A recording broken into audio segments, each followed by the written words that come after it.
What's going on? Boys, whiny vlog channel here.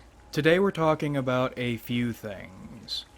Religion, confusion on willpower and urges, particularly tied with religion, and nicotine. 7 days ago, I decided I was going to stop nicotine. Or at least, I was going to listen to an urge telling me to try to stop nicotine. No idea how long that attempt would last, but if I didn't make the attempt, I was going to lose my mind.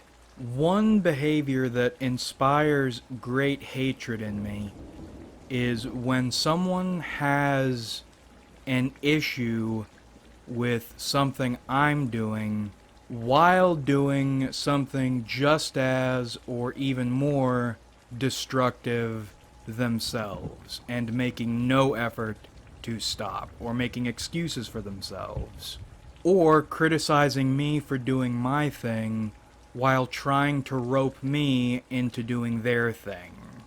People in glass houses really like throwing stones, but they never get punished for it. I mean, maybe they do, maybe you just aren't around to see it. Maybe an alcoholic drives drunk, crashes their car, or gets shot to death. Maybe a diabetic or a pre-diabetic keeps shoveling sugar down their gullet, loses a toe, loses a foot, the whole thing rots away, maybe loses their mind. Maybe a fucking pot smoker gets arrested, loses their high-paying job at best, gets years at worst, all as they deserve for running their mouths, for casting stones, while exercising no control over themselves on their parts. Maybe they do face those punishments. Maybe they are inevitable, the way they seem to be. But you'll have no part in them. And because you'll have no part in them, you don't feel vindicated. Or you get no feeling of people being cool with each other, so you have to figure something else out. If they're going to try to beat you, you need to find a way to beat them. And although finding a way to beat them will make them hate you more, you can at least rest uncomfortably knowing they know they're losers. I like nicotine. It keeps me focused and relaxed and in control of my functions, and it gives me something non-threatening to fuss over and worry about. But since I've been using nicotine, losery, no self-control, weak people have been finding problems with my nicotine use. And although I like nicotine, I could feel some universe tide building up. Some God will tides rising. You need to quit nicotine. I haven't worked out exactly why, but that's what the tide was, the pressure was. It got so intense, I couldn't even enjoy the nicotine I was using. It stopped feeling good. It started feeling bad. I started shaking and having anxiety all the time, any time I would think about it or use it. And I started using it less and less, incrementally, but it was still there, and that pressure was building. So 7 days ago, I threw it all away. My vape stuff and my cigarette stuff. Coming from constant 55 milligram salts, I will quit this cold turkey because fuck you, I am so much better than all of you. Quitting alcohol cold turkey was the hardest thing I've ever done, and if I can do that, I can do this. And if I can do this, and you can't stop whatever it is you're doing, you are inferior, and you have no grounds to tell me anything about willpower. Every website said the first 3 days would be the hardest. They were kinda right. The cravings are supposed to be the worst because the first 3 days is when the nicotine is all leaving your body. The cravings were bad during the first 3 days, but they were more habit cravings than I need this cravings, and that's hard to differentiate. Habit cravings are the hardest for some people because kicking a habit is the hardest part. The habit part was the hardest for me when I was quitting alcohol, but then you have flat out cravings, which are out of nowhere for no reason at all. I need the substance now, or I'm gonna scream. For me, with nicotine, those were a lot more potent. Those were particularly bad on the 4th day.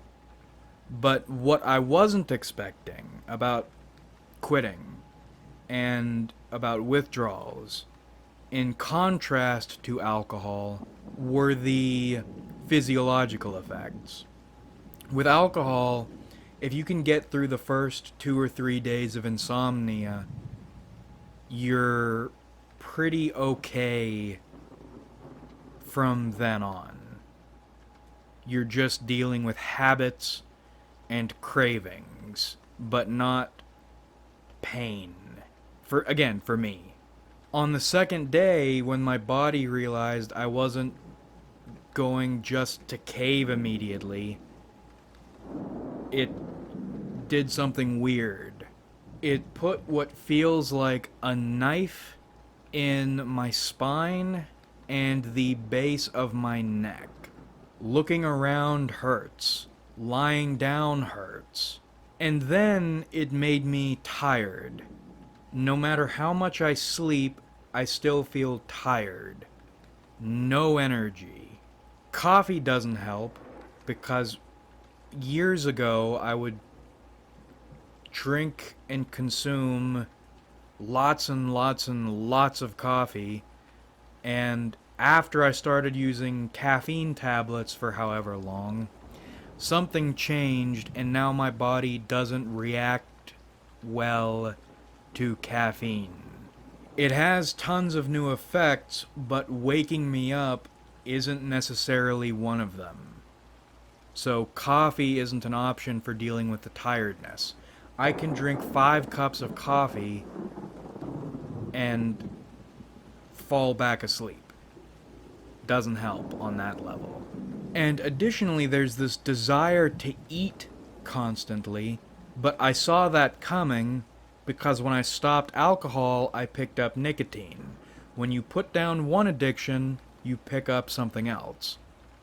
I think it's wired into humans to nurture and worry about something unhealthy that feels good. So I wasn't going to let myself eat a lot. But all that did was leave me fidgety and hungry. And I've been feeling weird because I figured I would work out to get my mind off the nicotine, but my neck and my back are making that difficult. Not that I can't, but it's difficult. So I would push mow to try to get some exercise in and get some other stuff accomplished. I really like push mowing. And that works, but it isn't exactly the relief I was looking for, or it's not lifting weights. And it was, for whatever reason, I'm push mowing, and it's making me stroke angry.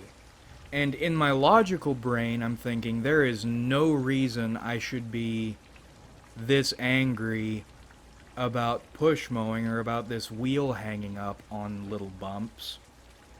But on my body brain, my emotional brain level, I am so mad I want to break this thing and then have a heart attack.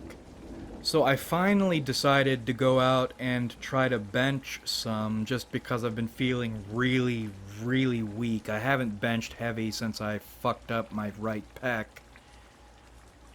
But I benched one plate and I could feel it wasn't completely healed. And that made me angry. So I put one plate and 35s, not 40. I didn't go full two plate. And I benched that, but it was ugly, and it felt like something tore in my right pec again. I don't think it was anything serious, but it hurt a lot. And that made me really mad. And then I started thinking about why I am trying to quit nicotine. I don't want to quit, but I also didn't want to quit alcohol, and quitting alcohol turned out to be a good decision. However, quitting alcohol started feeling good at about the week mark. Without nicotine at the week mark, there is only fatigue and dull pain. For me, hatred of other people doesn't last as a fuel source or as a motivator. For me, contempt is something you hang on your wall, not pump in your gas tank. So why not just use nicotine and deal with it? Well, as much as there is a desire to use nicotine, there is also a pressure either not to use nicotine or not to use nicotine constantly, and I don't know what that is. If I think about using nicotine, I feel bad. If I don't use nicotine, I feel bad. So I'm sitting inside thinking about all the people who act better than I am while being much, much worse. And I grab my sentimental pipe and sentimental tobacco, go outside, and smoke a little bit. I take 5 drags, and immediately the pain and fatigue disappear. It feels amazing. So I stop smoking and throw the tobacco in the bowl away. And now that the pain is gone, I go out and do other weightlifting stuff. Little things. And while I'm lifting weight, I feel weak for lifting. I'm thinking about people at different stages of life using nicotine in different ways, and I'm trying to figure out what I am supposed to learn from this. The important thing about tides, those urges that push you to do things, give you strength where you otherwise wouldn't have it, or force you to do things you don't want to do, is I'm of the mind they don't come from you. They come from whatever your God is. And in those tides are lessons you are supposed to learn. A while ago, I said I wanted to stop nicotine, and that was a dangerous thing to say because when you say something and mean it, the universe holds you to your word. That's what happened. Now I'm in the middle of trying to figure out whether or not my ass can or even should cash this check, and there are no right answers. Go back to using nicotine and pay for it in every way you're supposed to pay for it, or stick with kicking it, but know you will get addicted to something else. And once you get addicted to that something else, you'll be right back where you started. I'm still trying to figure out what I'm supposed to learn from this.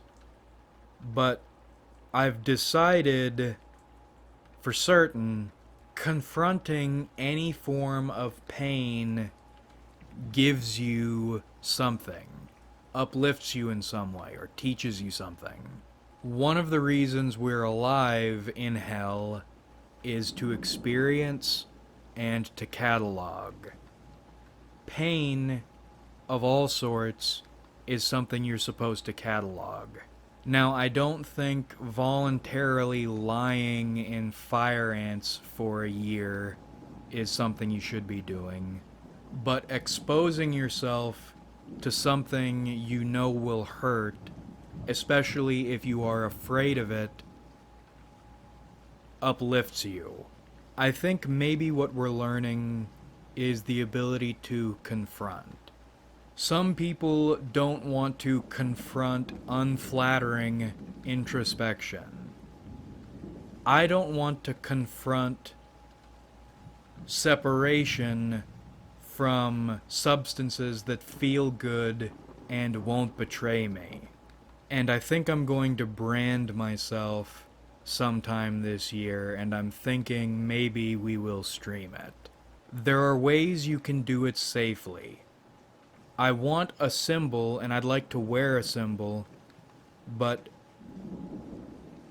wearing a symbol without earning it makes it the whole thing pointless, and wearing a symbol that isn't worth earning makes the whole thing pointless.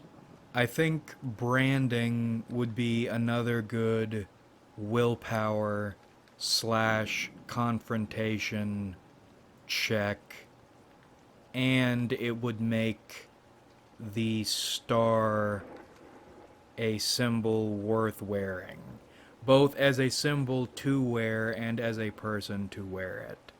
And there are other topics I want to talk about, but we'll talk about them another day. It feels like there are no good things to say and no good ways to say them. At least right now. We are in a weird rut. It might actually be a gold mine. We'll see. I'm back on raw garlic. Abomination. Abominable strength. But that about rippity wraps this one up. I hope you enjoyed watching, because I certainly enjoyed making it. The ability to say you're going to do something and then to follow that pressure that wells up or comes from somewhere else is useful. It can help you accomplish things you thought would be otherwise impossible. Like if you enjoyed, because it helps me out a lot. Subscribe if you haven't, because we do this shit sometimes, and comment your thoughts, because I love hearing from you. But thanks again for watching, everybody. Really have a lot of fun on this channel. So much fun. In fact, you can cut it up and let the smell burn your nostrils, and then you can eat it and let it burn your mouth, and swallow it and let it burn your stomach, and then feel the fun in your system burning away impurities and making you feel ill all over again. And that's so much fun we have on this channel. And I look forward to doing this with you guys again in the future.